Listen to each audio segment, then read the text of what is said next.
নমস্কার।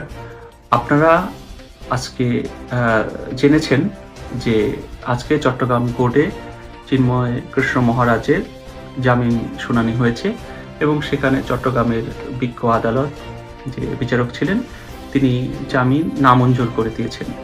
তো আমরা হতবাক হয়েছি।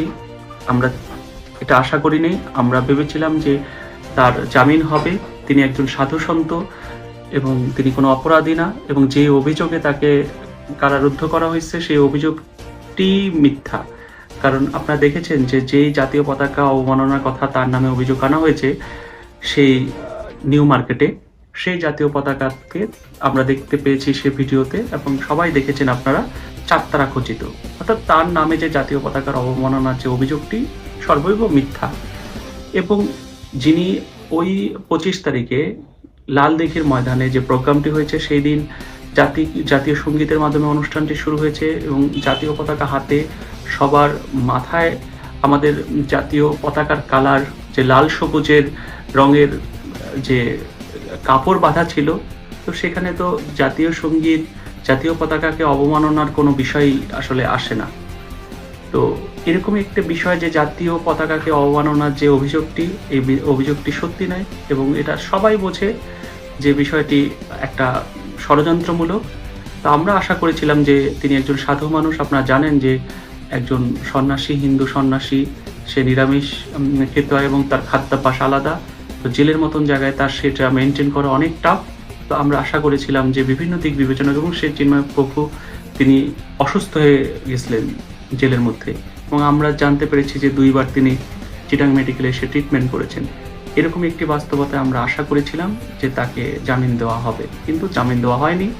আমরা আশাহত হয়েছি। তো তারপরেও আমি বলবো যে আমরা পরবর্তীতে হাইকোর্টে এটার জন্য আমরা চেষ্টা করব এবং আমরা আশা করব যে খুব দ্রুত সেখান থেকে জামিন হবে এবং সরকার প্রশাসন এই বিষয়টি সহৃদয়তার সাথে দেখবেন।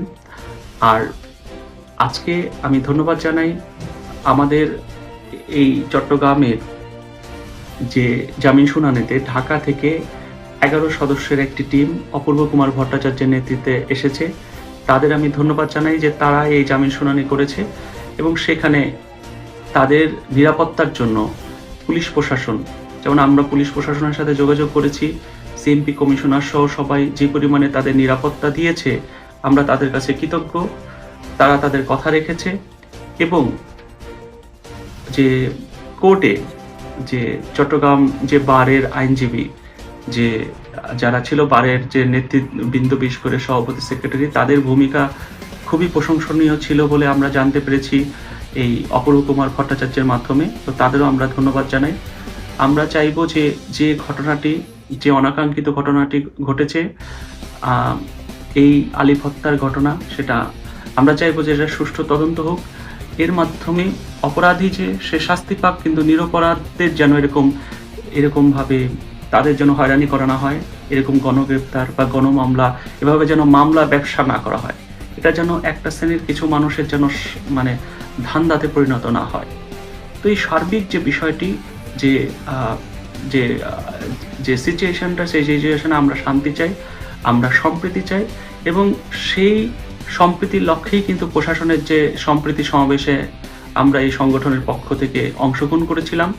এই জেলা প্রশাসক এবং মেয়রের যে নেতৃত্বে যে সম্প্রীতি সমাবেশটি হয়েছিল, বিশেষ করে জেলা প্রশাসকে আমরা অংশগ্রহণ করেছি এবং সেখানে আমরা দেখেছি কিছু অতি উৎসাহী ব্যক্তি এসে আমাদের সেখান ঢুকতে বাধা দেওয়া হয়েছে। তা আমরা সর্বক্ষেত্রে দেখতেছি যে এখানে একটা শ্রেণীর কিছু মানুষ এই সমস্যা সৃষ্টি করার জন্য তারা অলওয়েজ চেষ্টা করে যাচ্ছে। সেই ব্যক্তিগুলোকে আমি মনে করি অতি দ্রুত আইডেন্টিফাই করা উচিত, কারণ এখানে কিছু মানুষ খোলা জলে মাছ শিকার করতেছে তাদের ব্যক্তিগত স্বার্থের কারণে, ব্যক্তিগত ধান্দার কারণে।